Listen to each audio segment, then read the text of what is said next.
Bang, Emo.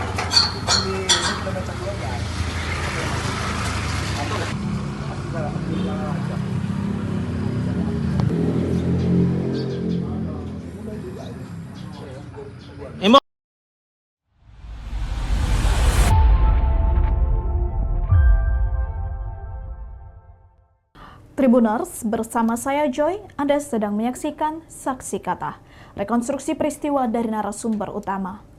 Nasib pilu dialami oleh seorang kakek bernama Nurdin Lubis berusia 84 tahun, gara-gara ia tak sanggup untuk membayar biaya pengobatan di Rumah Sakit Umum Daerah Amri Tambunan. Dirinya diduga ditahan pihak rumah sakit dan tidak diperbolehkan pulang. Nurdin Lubis selama ini tinggal di rumah singgah lansia yang ada di Tanjung Morawa. Ia dilarikan ke RSUD Amri Tambunan pada 6 Mei lalu. Setelah mendapat perawatan selama beberapa hari, dokter pun sudah memperbolehkan sang kakek untuk pulang di tanggal 11 Mei. Namun gara-gara tidak sanggup membayar biaya pengobatan sebesar 3,4 juta rupiah, ia pun kemudian ditahan dan sempat mau ditempatkan di ruang transit yang dekat dengan kamar jenazah. Pihak Rumah Sakit Umum Daerah RSUD Amri Tambunan membantah dan tidak mengakui telah menahan pasien lansia bernama Nurdin Lubis gara-gara biaya pengobatan yang belum terbayarkan. Humas RSUD Amri Tambunan, Dr. Devi Sagala mengaku pasien telah pulang sejak 11 Mei lalu. Biaya administrasi senilai 3,4 juta rupiah telah dibayarkan saat itu. Pernyataan Dr. Devi ini langsung dibantah pihak Yayasan Rumah Lansia Bahagia. Wakil Ketua Yayasan Safrizal menyebut selama ini dirinya mendampingi kakek Nurdin Lubis di RSUD Amri Tambunan. Berikut penuturan Wakil Ketua Yayasan Safrizal kepada Tribun Medan.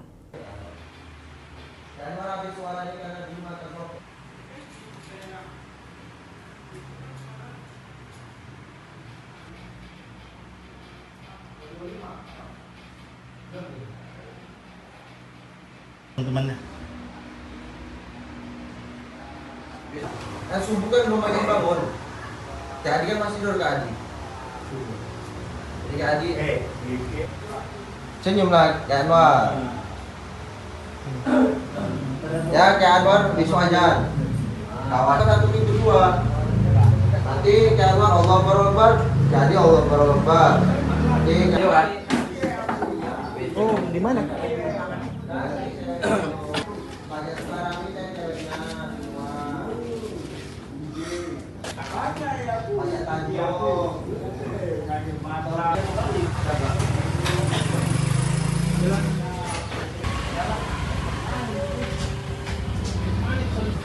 Ada warisan ya kan?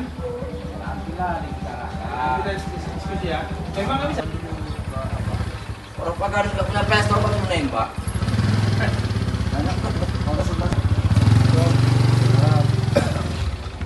Bang,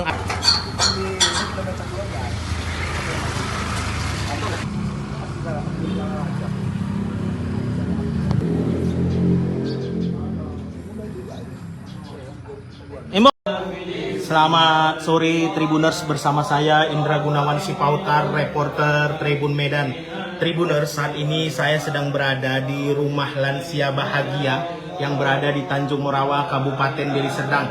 Nah, di depan saya ini Tribuners ada seorang kakek bernama Nurdin Lubis yang saat ini terbaring lemah karena sebelumnya ini sempat mendapat perawatan di Rumah Sakit Umum Daerah Amri Tambunan, dan informasi yang kami dapatkan sempat tertahan di RSUD Amri Tambunan sekitar 2 hari karena persoalan biaya. Dan saat ini pihak Yayasan Rumah Lansia ini sudah berhasil mencari donatur untuk membantu menyelesaikan biaya administrasi yang ada di Rumah Sakit Umum Daerah Deli Serdang, ya, maksud saya RSUD Amri Tambunan. Nah, seperti ini dia Tribuners kondisi kakek ini, ya. Kakek ini berusia kurang lebih 80 tahun atau informasinya lebih dari 80 tahun Tribuners, ya. Dari informasi yang saya dapatkan dari pihak yayasan Tribuners, ya, ini kakek ini sudah sekitar setahun berada di rumah lansia ini, bergabung dengan lansia lainnya Nah, seperti inilah dia Tribuners ya, kegiatan dari lansia yang ada di rumah lansia bahagia di desa Tanjung Baru, Kecamatan Tanjung Merawa, Kabupaten Deli Serdang. Nah, setelah sholat asar, jadi mereka ini melakukan kegiatan mengaji bersama. Ya, tadi mereka saya lihat juga ini sempat sholat berjamaah, sholat asar berjamaah. Ya, seperti ini dia kondisinya Tribuners, teman-teman lainnya.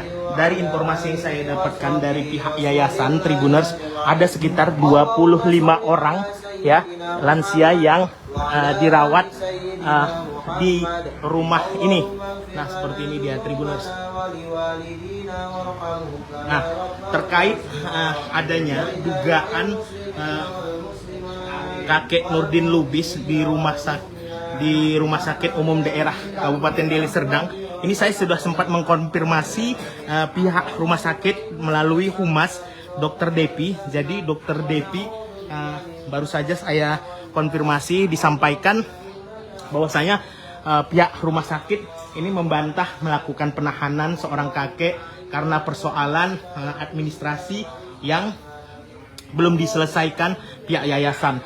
Nah, kemudian Tribuners ya, informasi lain yang saya dapatkan, pihak rumah sakit juga membantah kalau kakek Nurdin Lubis ini ya pulang dari rumah sakit di hari ini, hari Rabu tanggal 13. Ya, pihak rumah sakit bersikukuh itu kalau sang kakek sudah pulang pada tanggal 11. Nah, ini di depan saya sudah ada salah satu pengurus yayasan, Pak Rizal ya, Saprijal. Nah, ini Tribuners, kita dengarkan bersama keterangan dari Pak Saprijal di rumah yayasan ini. Pak Saprijal sebagai apa, Pak Saprijal? Sebagai wakil ketua. Wakil ketua ya, wakil ketua. Pak Saprijal, ini kan saya tadi sempat dapat informasi bahwasanya kakek ini pulang tadi pagi. Kami dapat informasi karena adanya story di Instagram ketua yayasan ya, Ibu Alika, yang sedang cari donatur untuk menyelesaikan administrasi. Kami dapat info kakek Nurdin Lubis ini bisa pulang tadi pagi. Kalau pihak rumah sakit itu menyampaikan kakek Nurdin Lubis ini pulang di tanggal 11 hari Senin. Pak, Bapak lah sebagai pengurus, sebenarnya kondisinya seperti apa, Pak? Kakek Nurdin Lubis ini pulang kapan sebenarnya? Jatuhnya jatuh tagihan itu di hari tanggal 11. Tanggal 11. Pagi sudah saya minta. Tagihannya berapa, Pak? Sekitar 3 juta, mendekati 3,4. 3,4. Ya. 3,4 juta. Kalau pertama saya tanya, Pak, pulangnya dulu, Kak. Kalau pihak rumah sakit menyatakan kakek Nurdin Lubis ini pulangnya hari Senin tanggal 11. Nah, kalau Bapak, sepengetahuan Bapak, termasuk Bapak yang jemput, sebenarnya kakek ini pulang kapan? Tadi pagi. Tadi pagi ya? Rabu, tadi pagi ya, tanggal 13 ya? Itu sekitar jam berapa, Pak? Subuh. Subuh ya? Bisa pulang setelah administrasi diselesaikan. Ya. Jadi pihak yayasan ini menyelesaikan itu tadi pagi, gitu ya. Sekitar 3,4. Semua lunas, Pak? Gitu. Lunas. Pak, kalau boleh tahu, kakek ini informasinya kami dapat tanggal 6 masuk rumah sakit gitu ya. Yang benar, Pak? Benar. Masuk tanggal 6. Sakit apa, Pak, pertama, Pak? Itu ada melepuh di tangan.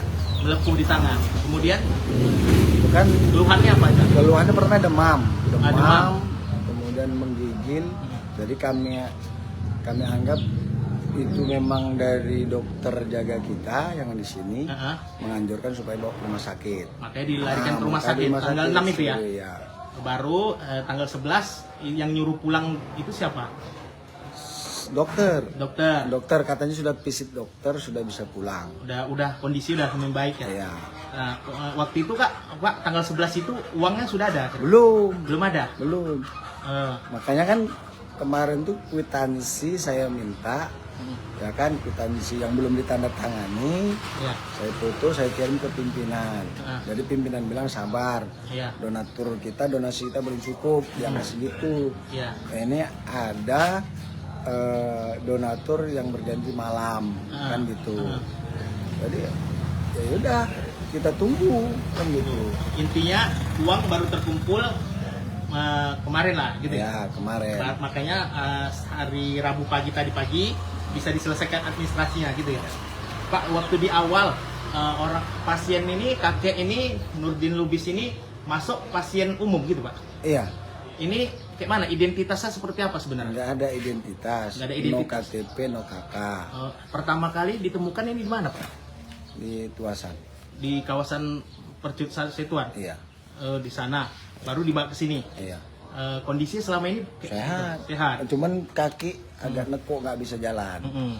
Yang gitu. Baru sakit, nggak ada identitas, jadi pasien umum gitu. Iya. Kalau pihak rumah sakit udah tahu Pak kalau kakek Nurdin Lubis ini sehari-harinya ini tinggal di rumah lansia bahagia ini. Ya, kalau semua penjaga dari mulai resepsionis sama ruangan, beberapa ruangan udah pada kenal sama saya. Udah tahu ya? Udah. Karena banyak juga yang masuk rumah sakit. Iya. Gitu. Kalau dulu bayarnya pakai apa Pak? Umum juga? Ya ada juga beberapa bayar umum, Ah. ada juga pakai BPJS mereka di. Nah, Kalau yang ini memang nggak ada data, ya. jadi dari identitas umum ya. Karena kan kita mau ambil tindakan cepat kan gitu kan. Pak, nggak ada keringanan dari pihak rumah sakit karena kakek ini tanpa identitas gitu kan, udah tua, tinggal di rumah lansia bahagia ini, nggak ada keringanan dari orang Pak? Nggak ada. Nggak ada ya? Nggak ada. Kalau pihak yayasan saat ini berharapnya seperti apa sih Pak? Udah ada pihak terkait datang untuk membantu membuat KTP, KK segala macam? Nggak ada. Nggak ada. Harapan pihak Bapak apa? Ya harapan kita seperti inilah kepada pemerintah, khususnya Kabupaten Deli Serdang, khususnya yang bergerak di Dinas Kependudukan. Seharusnya kan ini kan kita sudah membantu, ya kan? Iya. Beberapa warga yang terlantar, kita bantu, kita urusi di sini tanpa dikenakan biaya. Dan ini keberadaan kami di sini sudah mau tahun kedua kalau di Tanjung Merawa. Sebelumnya di Rorinata juga pernah. Rorinata itu kan mencirim, masih Artinya, dari Serdang. kalian berharap ada dukungan pemerintah untuk Harusnya, membantu administrasi betul. kependudukan Iya. warga yang ada di sini gitu Pak, gitu. Betul. Oh seperti itu. Jadi jangan kita yang mendatangi para pejabat ini. Oh seperti itu. Pak, terakhir Pak, kalau pihak rumah sakit mengatakan kalau kakek Nurdin Lubis ini yang berusia berapa Pak? 84. 84 tahun ini pulang hari Senin. Kalau mereka bilang pulang hari Senin, itu sebenarnya gimana Pak? Bohong atau seperti apa? Memang seharusnya pulang hari Senin. Harusnya ya. Harusnya. Tapi belum pulang. Tapi dananya kan nggak ada. Kakek ini berada di ruangan mana Kak? Alamanda. Iya. Memang sempat ada komunikasi supervisor sama pimpinannya, katanya mau dititip ke ruang transit. Ruang transit itu antara ruang jenazah sama ruang jiwa. Saya bilang, Bu, janganlah Bu taruh situ, saya bilang. Pertimbangan mereka kok untuk apa kok dititip situ? Ya nggak tahu, karena pertimbangannya sudah ada yang booking 2 kamar itu udah kosong. Karena kan yang satu udah pulang, tinggal nunggu kan kami satu. Tapi karena ada argumen Bapak terakhir nggak jadi dipindahkan seperti itu. Enggak. Oke, seperti itu. Makasih ya Pak Saprijal Ya, Pak Saprijal. Nah seperti itu Tribuners. Jadi Tribuners ya, seperti ini dia teman-teman saya ya wartawan juga sempat datang ke rumah lansia bahagia yang ada di Desa Tanjung Baru, Kecamatan Tanjung Merawa, Kabupaten Deli Serdang ini. Jadi seperti inilah ya penampakan area luar rumah lansia bahagia ini ya. Di depan ini ada ambulan. Nah, ambulan inilah yang tadi pagi ya Pak ya membawa termasuk mengantarkan di awal tanggal 6 Mei lalu kakek Nurdin Lubis seperti itu. Jadi dengan ambulan inilah tadi pagi dijemput kakek Nurdin Lubis. Jadi pihak dari rumah lansia ini menegaskan ya bahwasanya kakek ini pulangnya itu di hari ini Rabu tanggal 13 ya, meskipun ada pernyataan dari pihak Humas Rumah Sakit Umum Daerah Amri Tambunan mengatakan kakek itu pulang di tanggal 11, tidak ada penahanan kakek di rumah sakit. Nah, untuk di bagian depan seperti ini Tribuners ya, ada gazebo yang saya lihat ya. Baru kemudian ini tempatnya cukup nyaman ya di area ini. Nah, ini juga ada kakek-kakek lansia lainnya ya yang duduk di kursi roda. Nah, di sini juga banyak terdapat kursi roda lainnya. Nah, seperti itu Tribuners ya. Ya, informasi yang saya dapat sampaikan kepada Tribuners ya. Kita mengetahui adanya informasi ini terlebih dahulu karena adanya postingan histori dari Ketua Yayasan ya, Ibu Alika di akun Instagram. Dari situ Ibu Alika memposting bahwasanya kondisi kakek ini sedang butuh pertolongan dan mereka sebagai yayasan memerlukan dukungan untuk bisa membantu membayar biaya pengobatan yang ada di Rumah Sakit Umum Daerah Amri Tambunan. Meski Rumah Sakit Amri Tambunan adalah rumah sakit pemerintah daerah, namun dalam kasus ini ya tidak ada keringanan dari pihak rumah sakit untuk administrasi, meskipun kakek ini sudah lama tinggal di rumah lansia bahagia ini. Seperti itu. Saya tadi juga sudah mengkonfirmasi pihak Ibu Alika sebagai ketua yayasan ya, dan membenarkan bahwasanya kakek Nurdin Lubis ini seharusnya pulang di tanggal 11, namun karena persoalan administrasi pulangnya itu di Rabu pagi, seperti itu. Sementara itu dulu yang dapat saya sampaikan Tribuners dari Tanjung Rawa, Kabupaten Deli Serdang. Saya Indra Gunawan Sipautar undur diri. Terima kasih sudah menyaksikan tayangan Saksi Kata. Ikuti terus peristiwa terkini di media sosial Tribun Medan.